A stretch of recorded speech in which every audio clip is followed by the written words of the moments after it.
오늘 시편 102편의 말씀의 표제가 무엇입니까? 여러분들이 가지신 성경 시편 102편의 맨 윗단에 있습니다. 자, 뭐라고 표현하고 있나요? 고난당한 자가 마음이 상하여 그의 근심을 여호와 앞에 토로한 기도다 그랬어요. 자, 고난을 당하고 있다는 거죠. 아주 어려운 상황을 지금 부여받고 그 고통스러운 나날들이 이어져 가고 있다는 것입니다. 여러분, 바로 그때가 언제입니까? 우리가 역사적으로 보면 BC 586년 유다왕 시드기야 왕 마지막 그가 멸망을 당하고 바벨론으로 끌려갑니다. 그냥 끌려가지 않고 눈이 빼임을 당하고 왕이 적국에게 이와 같이 수모를 당하고 끌려가죠. 예루살렘 성은 어떻게 됐습니까? 불타버렸습니다.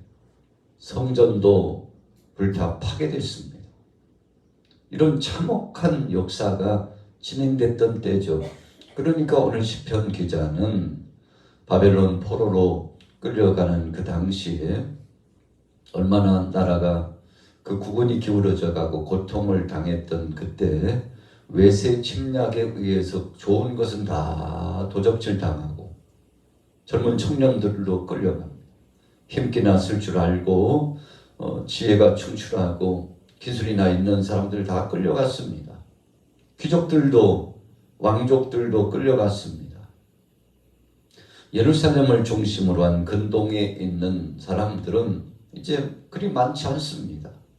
남아있는 자가 그리 많지 않고 땅이 황폐하게 되었습니다. 여러분, 우리가 밭농사, 논농사를 짓다가 한 해라도 농사를 짓지 않으면 멀리 갈 것 없이 우리가 사는 집 주위에 손바닥만한 텃밭이라도 그것을 가꾸다가 한 해 가꾸지 않고 내버려 두면 어디서부터 날라왔는지 참 신기하게도 풀이 솟아 올라와 가지고 키만한 풀이 거기서 자라게 되는 것을 볼 수 있죠. 여러분, 이것을 뭐라고 표현합니까? 황폐해졌다고 표현합니다. 논과 밭에는 곡물이 있어야 되는 것이죠. 그리고 사람들이 사는 바로 그 고장과 도시에는 사람들이 움집해서 살고 거기서 밥하는 연기도 올라갑니다. 그리고 시장에서는 상거래가 이어지고 주변의 상점에서는 매매가 계속 이루어져서 사람 살만난 그런 세상이 되어야 되죠. 학교에는 학생들이 있어야 됩니다.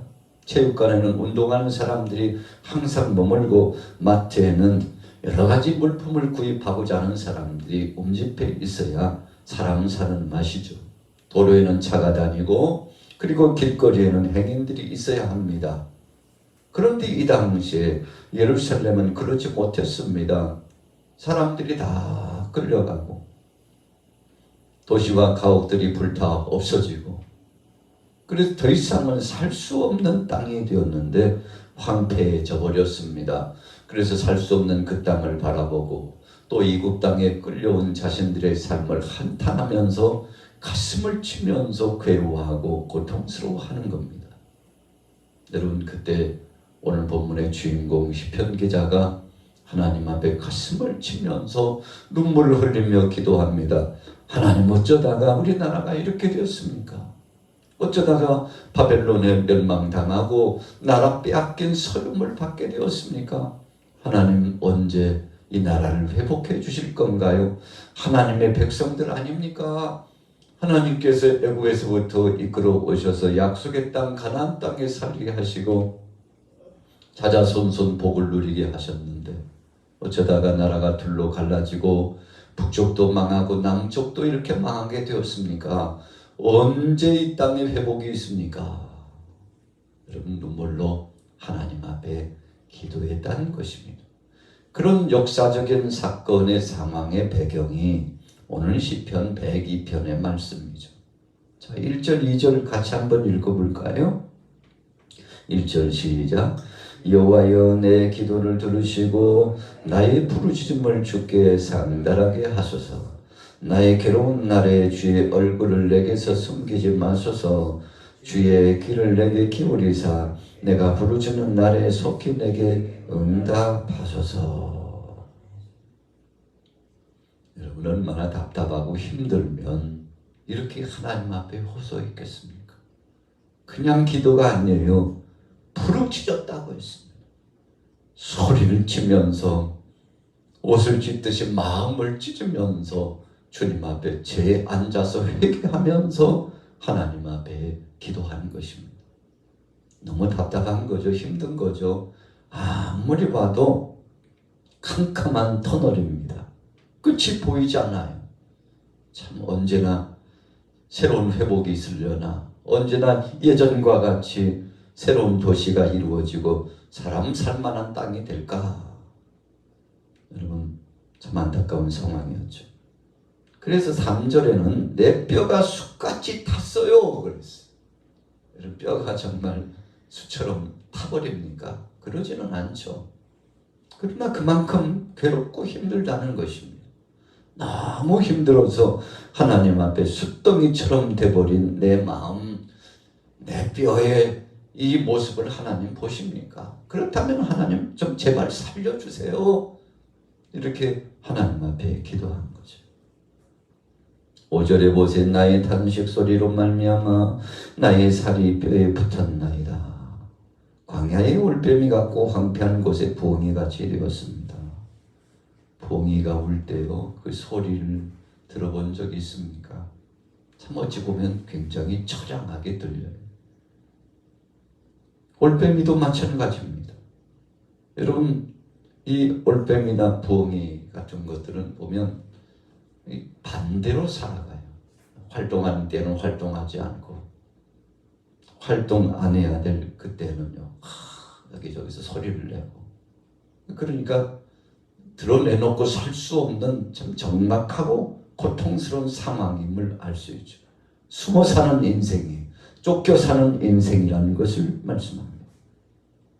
자, 그의 처지를 한탄했어요. 7절에 보십시오. 내가 밤을 새우니 지붕 위에 외로운 참새 같은 이다. 내 원수들이 종일 나를 비방하며 내게 대응하여 미칠 듯이 날뛰는 자들이 나를 가리켜 맹세합니다. 여러분 주권을 상실한 나라는 불행합니다. 우리나라도 일제 36년 동안 나라를 빼앗긴 서름과 압박을 받았습니다. 또 이 한반도의 역사를 보면 북쪽으로는 중국의 이 엄청난 이 세력, 여러분 그래서 역사적으로 우리 이 땅이 얼마나 짓밟히며 고통을 당했습니까? 그때 보면 역사적으로 우리가 사극을 봐도요 참 유린당하고 고통당했습니다. 말로 다 못하죠. 여러분 그래서 힘없고 약한 나라는 짓밟히고 고통을 당하는 것인데, 하나님을 떠나서 사는 인생들, 불순종하고 죄를 범했던 유다 나라가 참 이렇게 처량하고 초라하게 심판받아 멸망함을 당했는데, 그 마음이 얼마나 아픈지 하나님을 향하여서 주님 이 땅을 다시금 회복시켜 달라고, 살려달라고 하나님 앞에 기도하고 있는 거죠. 우리나라도 일제강점기를 지나고서 하나님이 보호하사 해방의 감격을 얻었죠.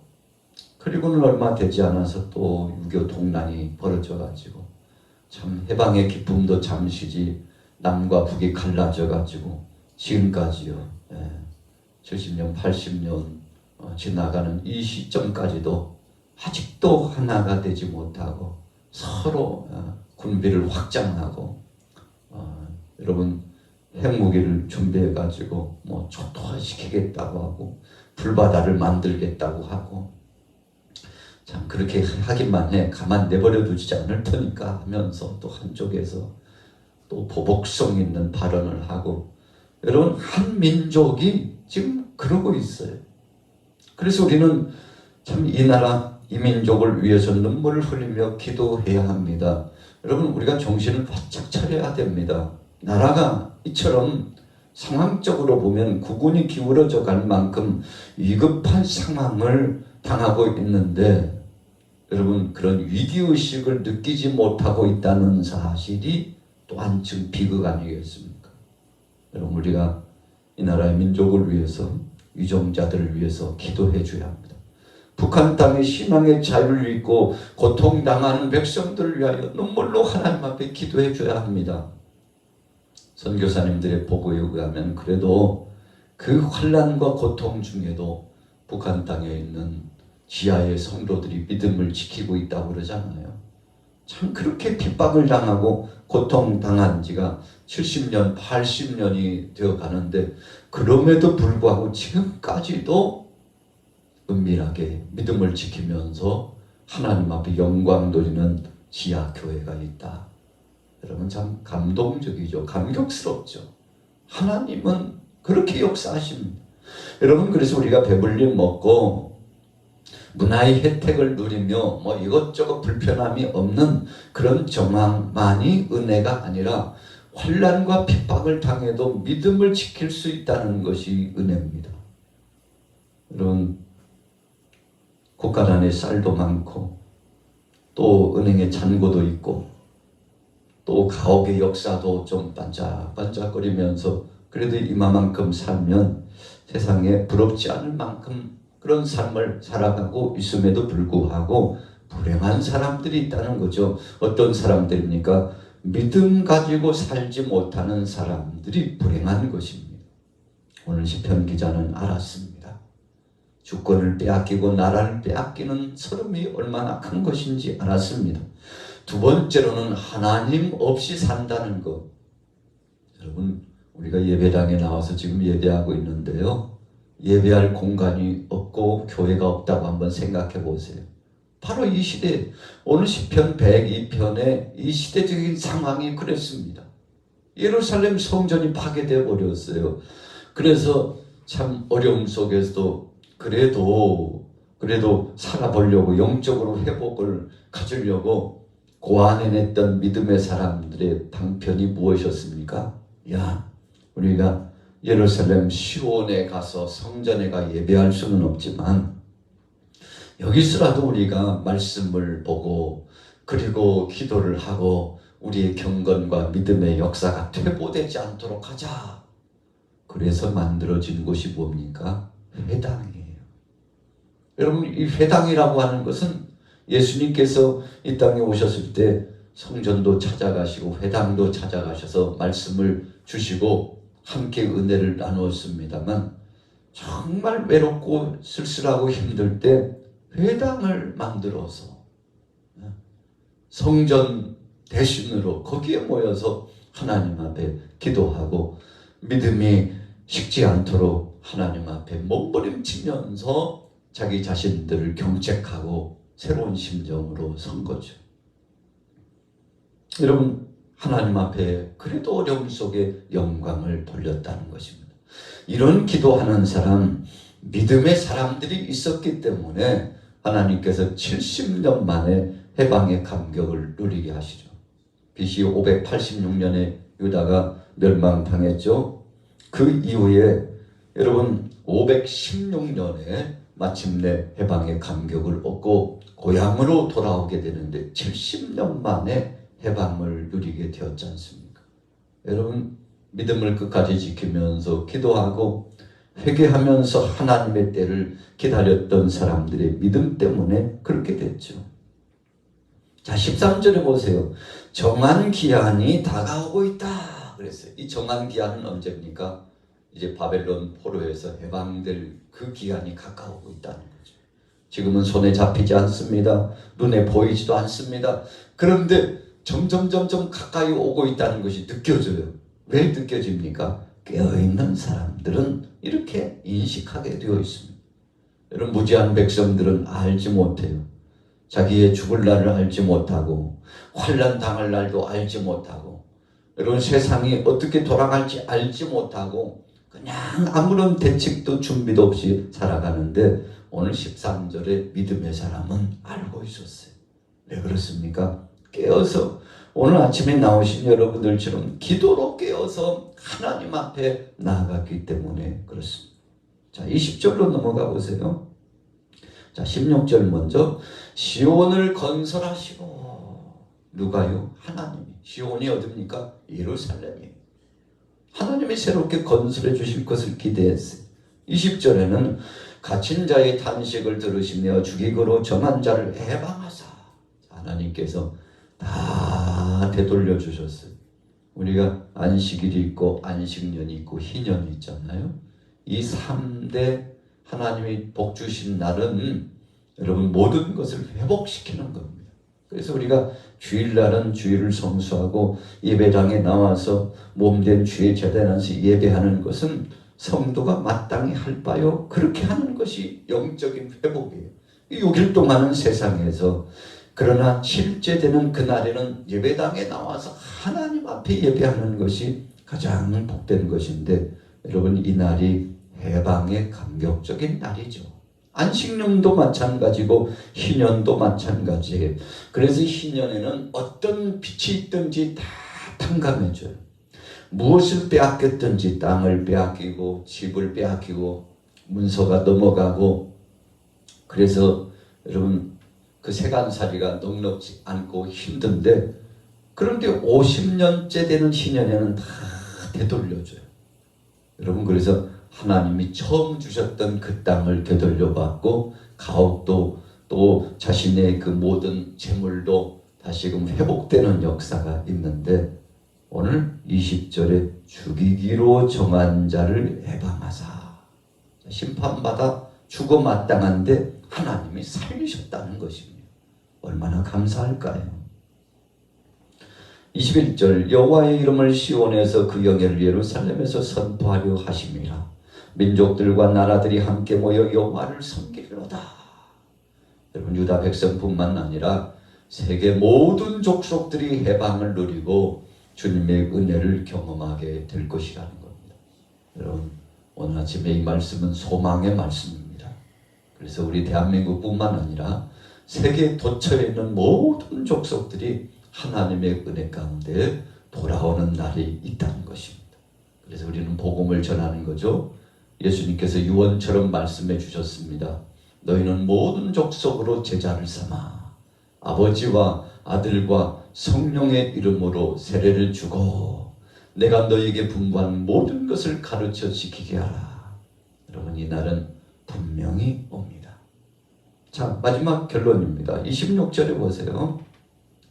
천지는 없어지려니와 주는 영존하시겠고 그것들은 다 옷같이 낡으리니 의복같이 바꾸시면 바꾸려니와 주는 한결같으시고 주의 연대는 무궁하리이다. 여러분 하나님이 다 돌이켜 주었습니다. 그러면서 시편 기자가 24절에 의미심장한 고백을 했죠.